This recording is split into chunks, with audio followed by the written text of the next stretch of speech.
সবাইকে স্বাগত জানিয়ে শুরু করছি আজকের ভিডিও হচ্ছে পৌষ মাসের মা লক্ষ্মীর পুজোর ভিডিও।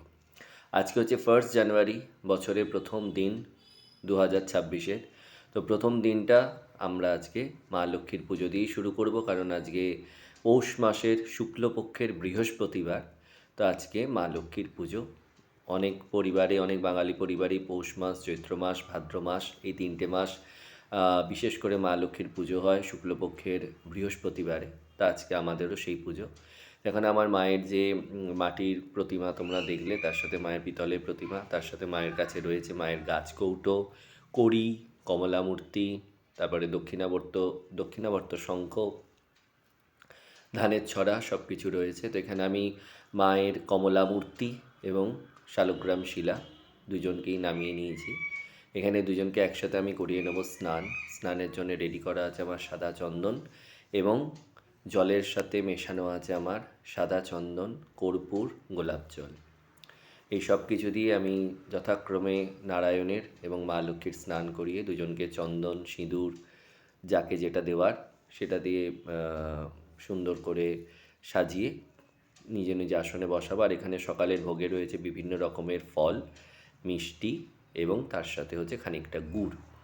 এই দিয়ে সকালবেলার আমি লক্ষ্মী পুজো সারবো, বা যে পুজো নিত্য সেবা সেটা আমি সেরে নেব। লক্ষ্মী পুজো উপলক্ষে মা লক্ষ্মীকে একটা যেমন রজনীগন্ধার মালা পরানো হয়েছে, তেমনি একটা রজনীগন্ধার মালা মা সন্তোষীকে পরানো হয়েছে। তো এখানে ঠাকুর ঘরে দেখো বাকি সমস্ত দেবদেবীদের মোটামুটি শীতবস্ত্র সবাইকে দেওয়া আছে। শিবের গায়েও সন্ধেবেলা শীতবস্ত্র দেওয়া হয়, কিন্তু এখন যেহেতু সকালবেলা শিবের স্নান হবে, তাই শিবের গা থেকে এখন শীতবস্ত্র সরিয়ে রাখা হয়েছে। এখানে রাধা গোবিন্দ তাদের গায়েও রয়েছে শীতবস্ত্র, মা মনসাকেও শীতবস্ত্র দেওয়া আছে। তো শুরু করবো এবার পুজো। তো আজকে সমস্ত পুজোর আয়োজন নিজেকেই করতে হবে, ভোগও নিজেকেই রান্না করতে হবে। তো এখানে আমার সকালবেলা পুজো মোটামুটি শেষের দিকে নারায়ণকে স্নান করিয়ে চন্দন, তুলসী, মালা সব কিছু দিয়ে সাজিয়ে ওনাকে ওনার স্থানে বসিয়ে নিয়েছি। খুব সুন্দর লাগছে ওনাকে দেখতে, মালাটা ওনাকে ভালোই লাগছে। গোপালকে একটা টুপি পরিয়ে বসানো আছে। সবার এখন সকালবেলার নিত্য সেবা আমার শেষ হয়ে গেছে, এবার আমি ভোগ রান্না করতে যাব।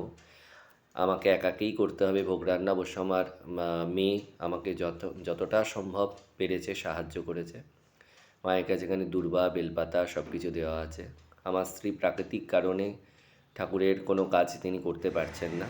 তো এখানে প্রথমে আমি করে নেব সুজির জন্য এখানে বসিয়ে নিয়েছি আমি ঘিতে আগে ভেজে নেব সুজি, তারপর দুধ দিয়ে করে নেব। এখানে সুজির প্যাকেট কাটা আছে আমার।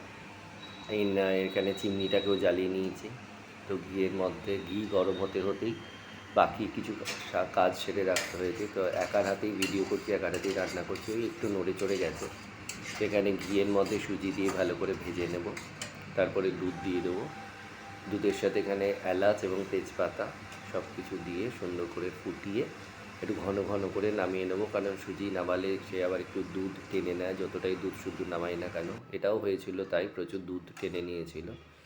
তো খুব কম আয়োজনের মধ্যেই ভোগটা সারার ব্যবস্থা করতে হবে। লক্ষ্মী পুজোতে আমাদের অন্নভোগ হয় না, আমাদের লুচি ভোগ হয়, এবং আমরা লক্ষ্মী পুজোতে অন্নভোগ নিও না, আমরা অন্ন এদিন নিই না। এখানে সুজি আবার নামানোর দিকে, তো নামানোর আগে আবার একটু ঘি দিয়ে ভালো করে নাড়িয়ে চাড়িয়ে নামিয়ে নিচ্ছি। আমি সাদা সুজিই বেশি পছন্দ করি, খুব লাল লাল করে আমি ভাজি, আমার ভালো লাগে না। তাছাড়া সময়ও নেই, একার হাতে করতে হচ্ছে, কারণ এখনও মেয়ে আসেনি, ঢোকেনি, একটু বাদে সে ঢুকবে। তো এখানে সুজি হয়ে গেছে, সুজি চাপা দিয়ে রাখলাম একটু মুখটা খুলে, যাতে বাষ্পটা বেরিয়ে যায়। আর এখানে কড়াইশুঁটি, তার সাথে ফুলকপি, এগুলো প্রেশার কুকারে নিয়ে নিচ্ছি সেদ্ধ করবার জন্য। আর এখানে ভাজার জন্য রয়েছে বেগুন, আলু, ফুলকপি সব নিজেই কেটেছি। এবার নিজে এগুলো সেদ্ধ করতে বসাবো। তো এগুলোতে একটু কাশ্মীরি লঙ্কার গুঁড়ো, হলুদ, নুন সব কিছু মাখিয়ে রেখে দিয়েছি যাতে ভাজতে সুবিধা হয়। আমার এরকম গোল গোল বেগুন ভাজাটাই বেশি ভাল লাগে, তার সাথে গোল গোল আলু ভাজা। তো রান্না করতে ভালোই লাগে, খারাপ লাগে না। একটু ফুলকপিটা বসিয়ে নিয়েছি ভাপানোর জন্যে, ওই ফুলকপিগুলো ভাজা করব। তো এই যে দেখছো এই মণ্ডটার মধ্যে আমি কড়াইশুঁটি, তার সাথে ফুলকপি, ওগুলো একসাথে মেখে নিয়েছি। আর এই ফুলকপিগুলোকে ভাপিয়ে রাখা আছে এখানে, এগুলো ভাজবো আমি। এখানে তেল গরম করতে বসিয়ে নিয়েছি। তো লুচি করার পর লুচি করার ভিডিও আর আমি এখানে আপলোড করতে পারিনি। তো লুচি করার পর এখানে আলু ভাজতে বসিয়ে দিয়েছি, তারপরে বেগুন ভাজবো। যে লুচি আমার হয়ে গেছে, লুচি না কচুরি আমি ঠিক বলতে পারবো না, কড়াইশুঁটি তার সাথে ফুলকপি একসাথে সেদ্ধ করে নিয়ে ওর সাথে মাখিয়ে নিয়েছি ময়দাতে, আর জল আলাদা করে দিইনি। তো হয়ে গেছে এখানে আমার ভোগের প্রিপারেশন, সাজিয়ে নিয়েছি। এটাও করতে অবশ্য আমাকে আমার মেয়ে সাহায্য করেছে, সে আমাকে বেশ কিছু লুচি বেলে দিয়েছে। এইটা হচ্ছে মা লক্ষ্মী এবং নারায়ণের ভোগ একই থালাতে, একদিকে মা লক্ষ্মীর একদিকে নারায়ণের ভোগ। সুজি রয়েছে, ফুলকপি ভাজা, বেগুন ভাজা, আলু ভাজা, লুচি, আর এইটা হচ্ছে বাকি ঠাকুর ঘরের সমস্ত দেবদেবীদের জন্যে নিবেদন করার জন্য ভোগ। তো এই দিয়ে এবার আমি করে নেবো পুজো। পুজো আমার করা হয়ে গেছে, এখানে পানও নিবেদন করেছি মা লক্ষ্মী এবং নারায়ণকে। এবার পাঁচালি পড়ে নেবো, তার সাথে পড়ে নেবো পৌষ মাসের ব্রতকথা যেটা, সেটাও পড়ে নেবো।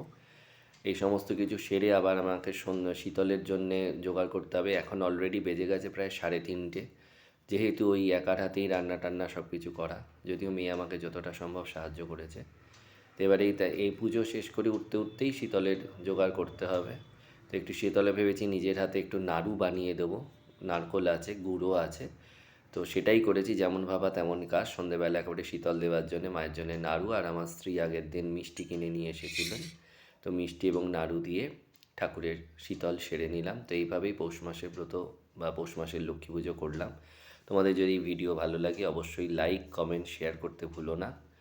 তো মা লক্ষ্মীর কৃপায়, মা লক্ষ্মীর করুণায় সবাই ভালো থেকো, সবার ঘর ভরে উঠুক ঐশ্বর্যে, সম্পদে, সুখে, শান্তিতে, আনন্দে। জয় মা লক্ষ্মী। সবাই ভালো থেকো। শুভরাত্রি।